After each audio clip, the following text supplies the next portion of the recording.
स्वागत है आप सभी का। मैं हूं आपके साथ आरती तिवारी। रुक करते हैं खबरों का। बिहार के मुख्यमंत्री नीतीश कुमार के एमएलसी पद से इस्तीफा दे दिया है। उनका इस्तीफा मंत्री विजय चौधरी और एमएलसी संजय गांधी लेकर विधान परिषद पहुंचे। इस दौरान मंत्री विजय चौधरी ने कहा, मुख्यमंत्री जी राज्यसभा के सदस्य निर्वाचित हो चुके हैं, ये तो संवैधानिक प्रक्रिया है, आज उन्हें इस्तीफा देना था। उनका त्यागपत्र एमएलसी संजय गांधी ने विधान परिषद के सभापति अवधेश नारायण सिंह को सौंप दिया है। इस दौरान उनकी ओर से क्या कुछ प्रतिक्रिया सामने आई है, वो सुनिए।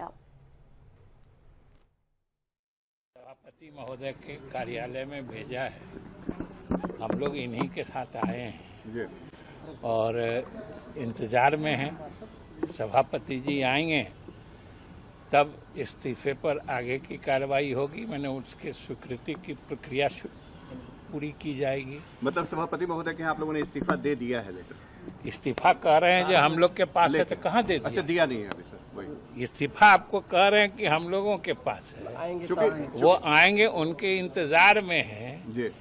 इस्तीफा लेके गांधी जी को उन्होंने भेजा है यहाँ जी। हम लोगों को भी जानकारी मिली तो हम लोग भी आ गए हैं, क्योंकि हमारे नीतीश कुमार जी हमारे पार्टी के और बिहार के सर्वमान्य नेता हैं और रहेंगे। नीतीश कुमार के इस्तीफे के बाद मंत्री अशोक चौधरी भावुक नजर आए। वो फफा फक्कर यानी कि फूट फूट कर रोने लगे और नम आंखों और भावुक मन से अशोक चौधरी ने कहा, विकास की जो लाइन नीतीश कुमार ने खींची है, उनके बाद जो भी आएगा उनके लिए एक बड़ी चुनौती होगी। साथ ही उन्होंने उम्मीद जताई है कि नीतीश कुमार ने जो फैसला लिया है वो कुछ अच्छा और सोच समझकर ही लिया होगा।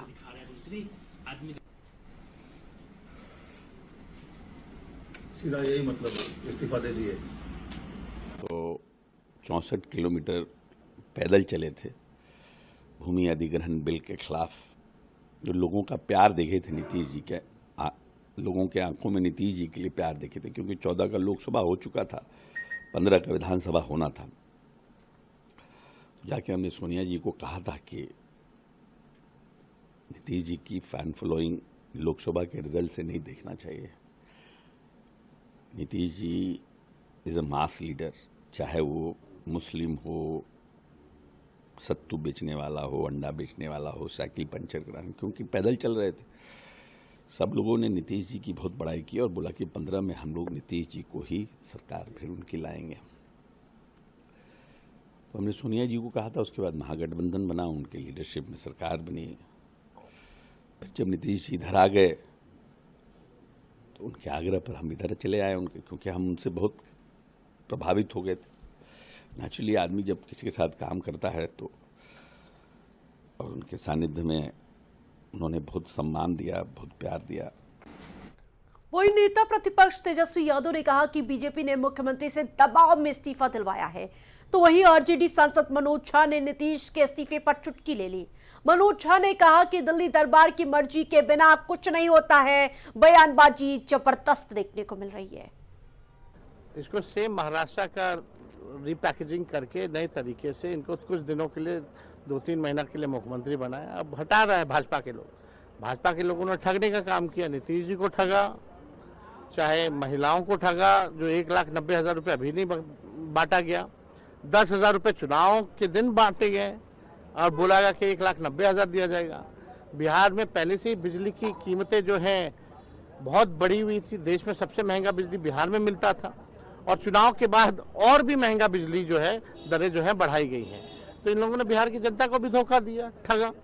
तो भाजपा देखिए कथनी और करनी में भारी अंतर है। निशांत कुमार की बात कही जा रही है, तो बोला जब नीतीश जी नहीं रहे तो निशांत संभाल पाएंगे जेडीयू को? अब तो ये तो उनकी काबिलियत बताएगी कि संभाल पाते नहीं पाते हैं, लेकिन हमारी ये सोच है कि कोई भी नौजवान राजनीति में आता है तो हम उसका स्वागत करते हैं। आपको दुख है इस बात का कि जिस तरीके से नीतीश जी की विदाई हुई, ऐसी विदाई नहीं होनी चाहिए थी? पहले से सबको तय था। जब महागठबंधन, जब नीतीश कुमार जी ने इंडिया अलायंस जब छोड़ा लोकसभा चुनाव से ठीक पहले, तभी तय था कि नीतीश कुमार जी को बिहार में ये लोग रहने नहीं। तो ये अपने आप में खबर नहीं है, तो होना ही था। जब दिल्ली दरबार ने सब तय कर लिया है तो दरबार की मर्जी के बगैर कुछ होगा थोड़ी। आपको कैसे लग रहा है कि दिल्ली दरबार ने ये सब तय किया है? सारा दिल्ली दरबार ने, बच्चे को पूछिए ना बिहार में, बच्चा 7 साल का, वो भी बता देगा।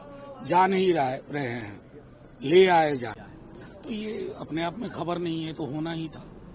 जब दिल्ली वहीं पूर्णिया से निर्दलीय सांसद पप्पू यादव का कहना है कि अगर पूर्णिया से निर्दलीय सांसद पप्पू यादव ने नीतीश के इस्तीफे पर तंज कसते हुए कहा, आंख मिचौली का खेल देखते चलिए, अभी दिल्ली दूर है।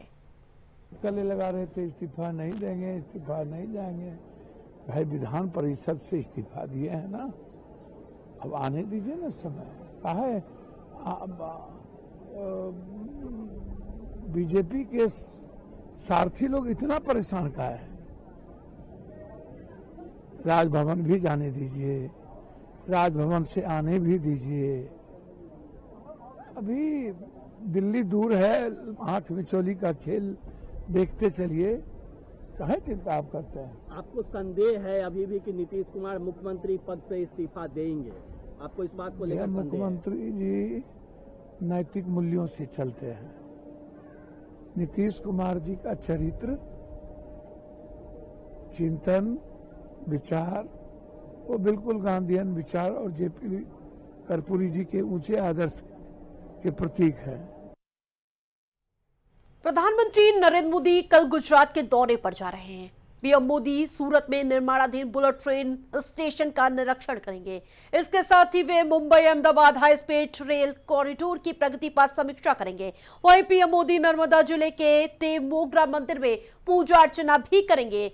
इसके अलावा डेडियापाड़ा में धरती आबा भगवान बिरसा मुंडा की 150वीं जयंती समारोह में हिस्सा लेंगे। इस मौके पर वे 9,700 करोड़ रुपए से अधिक की विभिन्न बुनियादी ढांचा और विकास परियोजनाओं का उद्घाटन शिलान्यास करेंगे। इस दौरान पीएम मोदी एक जनसभा को भी संबोधित करते नजर आएंगे। इसके अलावा पीएम मोदी प्रधानमंत्री जनजातीय आदिवासी न्याय महाअभियान और इसके अलावा धरती आबा जनजाति ग्राम उत्कर्ष अभियान के अंतर्गत निर्मित 1 लाख घरों के गृह प्रवेश में हिस्सा लेंगे। पीएम मोदी जनजातीय क्षेत्रों में संपर्क बढ़ाने के लिए 748 किलोमीटर लंबे जहां नई सड़कों और सामुदायिक केंद्रों के रूप में काम करने के लिए 14 जनजाति बहुविपणन केंद्रों का आधारशिला रखते हुए नजर आएंगे।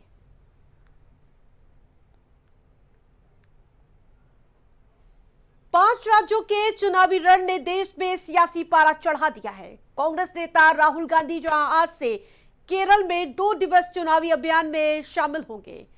इस दौरान शुरुआती जो जानकारी मिल रही है, राहुल गांधी ने केरल कांग्रेस नेताओं के साथ अहम बैठक करने को लेकर जीत का मंत्र देंगे, ये सबसे बड़ा अपडेट है। और इसके अलावा राहुल ने पतनमतिट्टा में जनसभा को संबोधित किया। इस दौरान राहुल गांधी ने एक बार फिर पीएम मोदी पर ट्रंप के दबाव पर होने का आरोप कर दिया। उन्होंने कहा नरेंद्र मोदी अपने मुख्यमंत्री को अपने इशारों पर नचाते हैं। इस दौरान क्या कुछ हुंकार भरते हुए राहुल गांधी नजर आए, वो बयान भी सुनिए आप। He does not want a UDF government in Kerala. അദ്ദേഹത്തിന് കേരളത്തിൽ ഒരു യുഡിഎഫിന്റെ ഗവൺമെന്റ് ഉണ്ടാകാൻ ഒരു ആഗ്രഹവുമില്ല. He knows that he can control the LDF government because of corruption.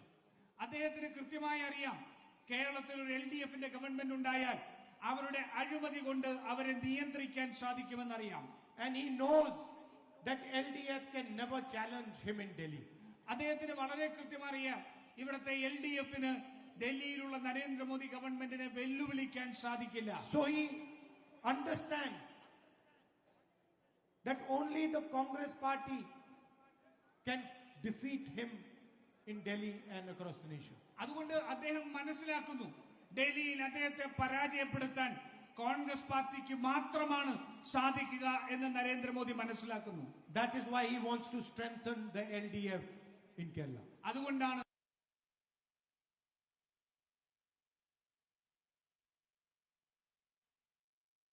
खबरों में आगे बढ़ेंगे। तमिलनाडु विधानसभा चुनाव के लिए नामांकन आज से शुरू हो गया है। उम्मीदवार 6 अप्रैल तक अपने पर्चे भर सकते हैं। इस बीच तमिलनाडु के मुख्यमंत्री एम.के. स्टालिन ने कोलाथुर सीट से नामांकन दाखिल किया है। उन्होंने दावा किया है कि जनता उन्हें लगातार चौथी बार भारी मतों से जिताएगी। बताते चले मुख्यमंत्री और डीएम के प्रमुख एम.के. स्टालिन ने गठबंधन सहयोगियों के बीच सीटों के बंटवारों का ऐलान हो चुका है। इसमें कुल 234 विधानसभा सीटों में से डीएमके खुद 164 सीटों पर चुनाव लड़ेगी, वहीं कांग्रेस को 28 सीटें दी गई हैं। नामांकन पत्र दाखिल करने के बाद सीएम ने विश्वास जताया इस बार की जीत प्रचंड होगी।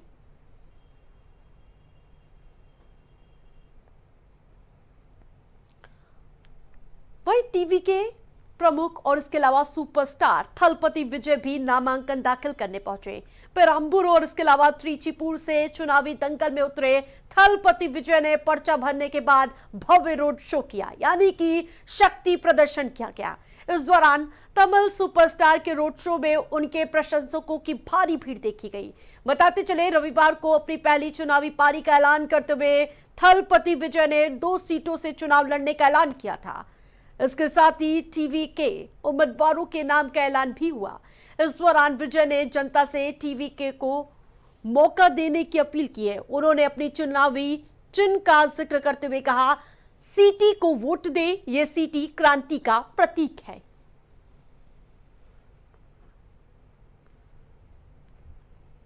अब बात करेंगे मिडिल ईस्ट में छिड़ी जंग की। अमेरिकी, इजराइल और इसके अलावा ईरान के बीच जंग लगातार जोरों शोरों से बढ़ती हुई नजर आ रही है। अब ये पूरा दायरा वेस्ट एशिया में फैल चुका है। कच्चे तेल और नेचुरल गैस की बढ़ती कीमतों ने पूरी दुनिया की इकोनॉमी को बिगाड़ कर रख दिया है। वह इस जंग को रोकने के लिए तमाम कोशिश हो रही है। इस कवायद में पाकिस्तान खुलकर सामने आ चुका है। पाकिस्तान ने कहा कि वो अमेरिका और ईरान के बीच सीधी बातचीत कराने के लिए तैयार है। इस सिलसिले में बीते दिन पाकिस्तान की राजधानी इस्लामाबाद में एक अहम बैठक भी हुई। पाकिस्तान के विदेश मंत्री इशाक डार की मौजूदगी में बैठक हुई। सऊदी अरब, तुर्की और मिस्र के विदेश मंत्री भी शामिल हुए। बैठक के बाद इशाक डार ने कहा कि हमारी बातचीत का फोकस झगड़े को जल्द और हमेशा के लिए खत्म करना था। उन्होंने आगे कहा कि वॉशिंगटन और तेहरान के बीच सीधी बातचीत की उम्मीद है। विदेश मंत्री इशाक डार ने कहा, पाकिस्तान को आने वाले दिनों में अमेरिका ईरान के बीच बातचीत की मेजबानी करने और उसे आसान करने में गर्व महसूस होगा, ताकि चल रहे झगड़े को हमेशा के लिए समाप्त किया जा सके।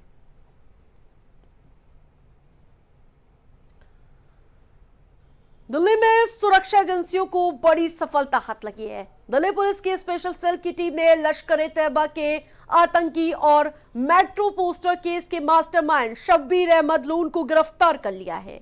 शब्बीर उस मॉड्यूल का हैंडलर था जिसका हाल ही में भंडाफोड़ हुआ था।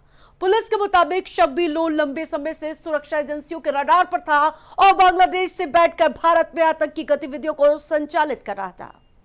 शब्बीर लोन बेहद शातिर आतंकी है जो अपनी पहचान छिपाने के लिए कभी राजू तो कभी जफर सिद्दीकी बन जाता था। दिल्ली, हिमाचल प्रदेश, कोलकाता, गोवा, मध्य प्रदेश, तमिलनाडु और केरल समेत देश के कई राज्यों में फेरी वाले के रूप में घूमता रहा।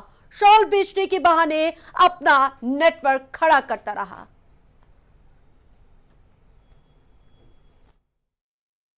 शब्बीर अहमद लोन बांग्लादेश में बेस था और इसने हथियारा करके एक जगह है कलकत्ता में, वहाँ पर एक हाइड आउट तैयार किया था जहाँ पे अपने मॉड्यूल के लड़कों को रखा जा सके और फर्दर कई जगहों की रेकी कराई थी। जो हैवी फुटफॉल एरियाज थे उनकी रेकी कराई थी ताकि उन जगहों पे किसी दहशतगर्दी को अंजाम दिया सके। अब चूंकि इसका एक मॉड्यूल बस्ट हो गया था तो ये फिर से आया था नई संभावनाओं को तलाश करने, नए लड़कों को आइडेंटिफाई करने के लिए, और उसी प्रोसेस में गिरफ्तार किया गया। ये किसके टच में था? डायरेक्शन कहाँ से मिल रही थी और कुछ करेंसी क्या क्या इसके पास? ये टच में था, इसके 2 हैंडलर थे, एक अबू हुजैफा जो कि पाकिस्तान बेस्ड था, लश्कर का इसका कोड नेम है अबू हुजैफा, और एक सुमामा बाबर जो इसका दूसरा हैंडलर था। ये 2 इसके हैंडलर थे जो लश्कर की तरफ से इसको हैंडल करते थे। पास्ट में भी जब 2007 में अरेस्ट हुआ था तो इसका हैंडलर सुब ज़कीर रहमान लखवी इसको डायरेक्टली हैंडल करता था, और 2015 में जब ये गिरफ्तार हुआ था तो इसके साथ सज्जाद गुल गिरफ्तार हुआ था, जो कि सज्जाद गुल बाद में छूटने के बाद में पाकिस्तान चला गया और उसने TRF खड़ी की थी। इनके पास से करीब 2300 रुपये बांग्लादेशी टका मिले हैं, 5,000 रुपये पाकिस्तान की करेंसी में पाकिस्तानी रुपये मिले और 3,000 के करीब इंडियन रुपीज़ हैं, और साथ में एक नेपाल का सिम भी है।